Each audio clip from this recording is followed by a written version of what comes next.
bear in mind that it's not just your agency have access to these jobs, other agencies in Jamaica have access to these jobs.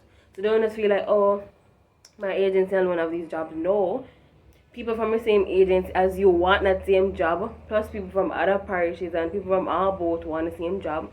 And not to mention the same jobs that we see in Jamaica, people from Turkey and all over the world, I see those very same jobs, and they have the option of picking that job. So as you can see, it's very competitive. Welcome back to my channel.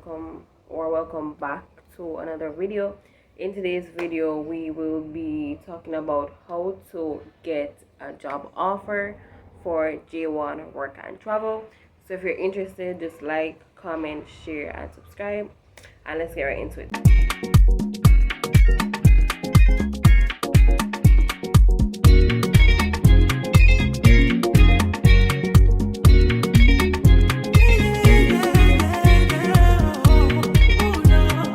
Okay, so this is going to be episode 3 of the Work and Travel series here on my channel.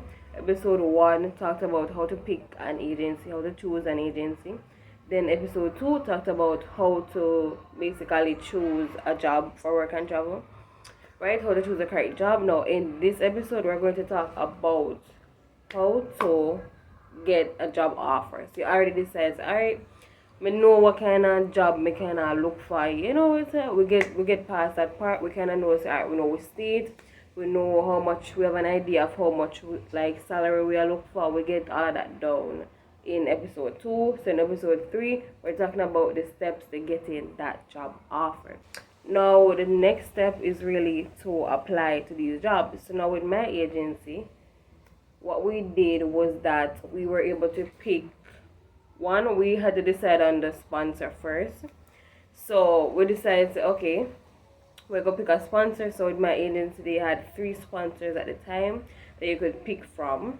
And so basically it means that each person was allowed a selection of up to 3 jobs in the correct order. For example, first preference, second preference, third preference. So you had to pick the jobs like that because it's a preference thing. So what they did was that you had to pick these 3 jobs from one sponsor. So for example, this sponsor have these types of jobs, this one have this type of job, other one have those types of jobs. You have to decide which sponsor you are work with first, and then you narrow it down into working with that sponsor. So for me, you pick the 3 jobs. So for me, based on everything that I said in the previous video on how to pick the correct job, after I've followed that criteria, then in this part of the video, we're going to apply. So for me, first preference, second preference, third preference, and then I click to apply. Right? So I applied for those 3 jobs. Now, thing about is that more than likely, in my experience, the jobs that you apply for initially, you probably not get those jobs. So the thing about work and travel is that it's really a first come first serve kind of thing. So in my situation, when I did work and travel last year, when I was in the process of doing it, I actually joined onto the program a bit late, meaning that I signed up, I guess I signed up a bit late, and so as a result of that, me get the quote unquote what left in a sense. Well, it's not really what left, but the point is that it's very competitive. So if you see a job where you apply for it immediately. And in my situation now with my agency, they had said that if you're traveling with someone, then you two will have to be paired to the same employer. Now, some employers don't really want, some of them don't really want friends. Some of them don't want groups of more than 2. Some of them don't really want family at work the same place. So it all depends on the employer. So in my situation, me and my brother that travel this last year, whatever, yeah. And both of us were traveling, and so as a result of that, we had to get placed at the same place. And it's not every employer are gonna take 2 persons in it's like them not take a 2 for 1. Them want one all over the place. So that made it a bit more challenging for us to get a job because them only want 1 person and it's 2 away. So that was an issue in a sense. But either way, do not be discouraged because they tell us to pick a job and them turn me down. My agents reached out to me and said, listen, you don't get those jobs. Those jobs are filled already. Right? So now it's like you have to wait until the next batch come in, you pick again, and the agency say, okay, we filled, those jobs are filled again. until me finally get lucky and them say, alright, we can get this job. So that's to tell you that work and travel do not sit down and wait last minute. And if you pick the jobs them, because the jobs them are fly off the shelf like crazy. Because everybody else pick the job them. And also bear in mind that it's not just your agency have access to these jobs, other agencies in Jamaica have access to these jobs. So don't just feel like, oh, my agency alone have these jobs. No. People from the same agency as you want that same job, plus people from other parishes and people from our boat want the same job. And not to mention the same jobs that we see in Jamaica, people from Turkey and all over the world, I see those very same jobs, and they have the option of picking that job. So as you can see, it's very competitive with the job system, right? The whole job selection process. But getting that job offer, for me, the first step is definitely applying to those jobs. If you get rejected, if you hear to the job full, not feel no way. Like, it's that simple, not feel no way. Pick an next set of jobs that in line with in line with what you think you want to do.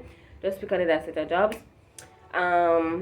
Yeah, so for me now, after I did already send in the jobs, what happened next is that your account is created with a sponsor. So now some of the things that help the sponsor, and the sponsor is not the agency that you sign up with, work with the sponsor. The sponsor is not in Jamaica. The sponsor is basically the cultural exchange body in the US that kind of like they vet for you to come to the US for this work at your program to participate in cultural exchange. So more than likely they are cultural exchange sponsor, is that's what they do. So on their website you're going to be given an account. In my situation with my sponsor, I was given an account details. Some of the details are already filled out. Like once you sign up with the agency automatically puts on the information on it for you. But like certain things like your program dates, how long you want to work, those things you have to go and you have to log into the account on the sponsor's website and say, okay, I want to work from May 1st to say August 30, like things like that. But bear in mind, guys, this cultural exchange program, the J1 program, in this sense, the summer work and travel, you're not allowed to stay in the US past 4 months. 4 months is the max. 4 months is the limit on this type of J1 visa for you to go to the US to participate in this program. Right, so just bear that in mind. But you're going to basically go on and you're just gonna fill out some information, your preferences, like what's important to you. Like for example, if it really comes down to it, what do you prefer? Do you prefer a cheaper housing, or you want a higher salary, or would you prefer a town, or you want maybe a bigger city? Like those are the preferences that my sponsors had, because it kind of help them say, listen, if you're not getting the job exactly what you want, what you prefer, you want to give you the cheaper housing or the higher salary? Which one? Or do you want to be grouped with people from your country? That was also an option that was on the sponsor's website. So things like that you have to go up and you fill out yourself, choose the program days, how long you want to work, and all of that stuff. So you do have some say, you have say in exactly what you are going to do. So if you know, say, my exam not done until way down on May 20, it means you're not going in the US before May 20. And so all of that stuff you have to take into consideration. And basically in my situation, we had a participant agreement form. We had to fill that out, send it back to we have to fill it out, scan it, send it back to the agency, and then they'll upload it to the site on our behalf, and also a fee schedule form. And basically all of these stuff will work together for the health insurance, the civis, and all of that stuff. Yeah, so all of them are gonna work for that.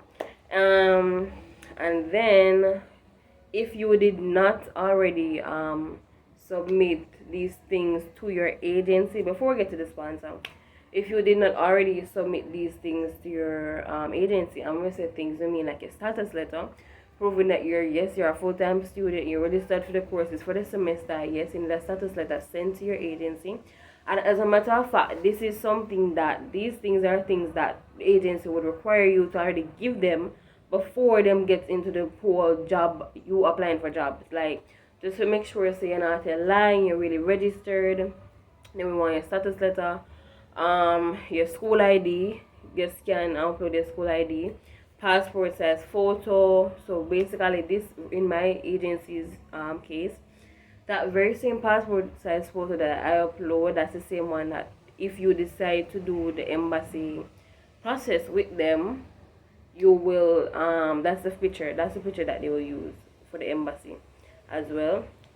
And also your passport. So basically this important document to prove that you're a student, to prove that you're eligible for the program.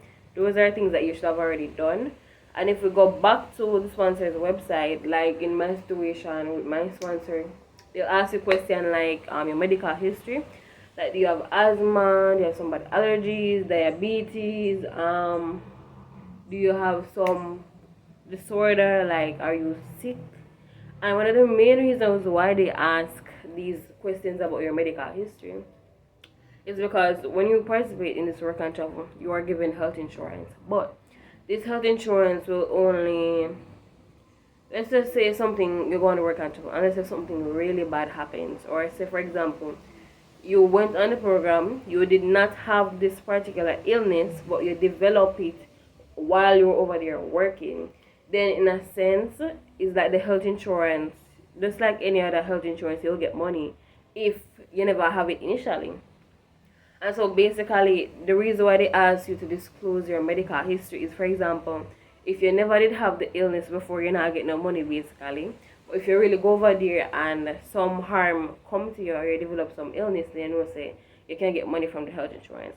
But the health insurance does not cover pre-existing conditions. Yeah. So that's really the purpose of them asking about your medical history. There's also a section that said, tell us about yourself. Hello, my name is blah blah blah. What are you studying the year? Why do you want to participate in this program? All that stuff. What are you looking forward to? And all of that stuff. And basically, this paragraph or this piece of writing is also what the employer will watch and decide if he likes you based on what you write, along with the interview. Because most sponsors will do it. If it's your first time, most sponsors will do an interview, and whatever you say in the interview, it will literally go back to the employer. The employer will watch that interview and decide if they want to hire you. But basically, that actual video clip, yeah, so both that English test interview along with that written piece of writing, the employer will use to decide if they want to hire you, yes or no. And yeah, that's basically the major part of it. But yeah, so you write that piece of writing and you do an English test interview. Now let me talk a bit about this English test interview. So basically, in the process of getting a job offer, you would have already had to basically do an English test interview, right? So in my experience, last year doing that English test interview, basically they just asked you about yourself. Have you ever been to any other countries? What are you studying? What are your hobbies? Why do you want to go on this program? What are you looking forward to? What are some of your skills? How can you contribute to this organization? Others, so basically things like that.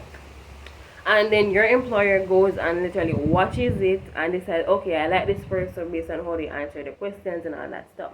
And then they hire you. So that's basically how it's done, right? Yeah. Yeah. So as I said before, do not be discouraged if you do not get the job that you initially wanted. Most of we not get the job that we picked initially. And your agency are going to send back new options and say pick. And eventually you'll get lucky. So do not be discouraged, do not be dismayed, right? But basically, after you already submit your job preferences, and even if your agency send them back and you submit again, send them back, submit again, you're gonna finally get lucky and check your email, and then you're going to get that job offer.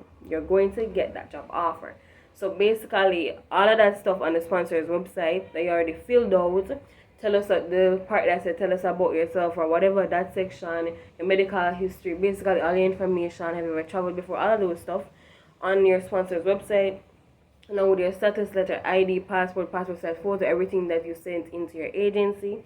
So all of that stuff, having your program fee paid, signing all the required documents, that is how you get the job offer, by ensuring that you followed along with the agency, ensure that you signed and submitted everything in a timely manner, ensuring that you filled out necessary information on your sponsor's website, ensuring that all the necessary documents were given to your agency.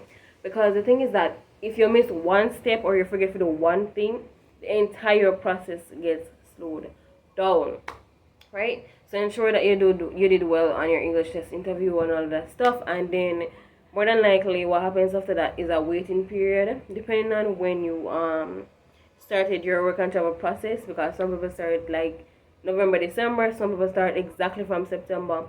But depending on it, some people's processes will move a lot faster than others. But yeah.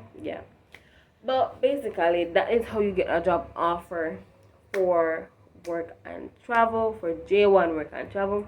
If you enjoyed this video, don't forget to like, comment, share, and subscribe. And that's the end of today's video. Bye, guys.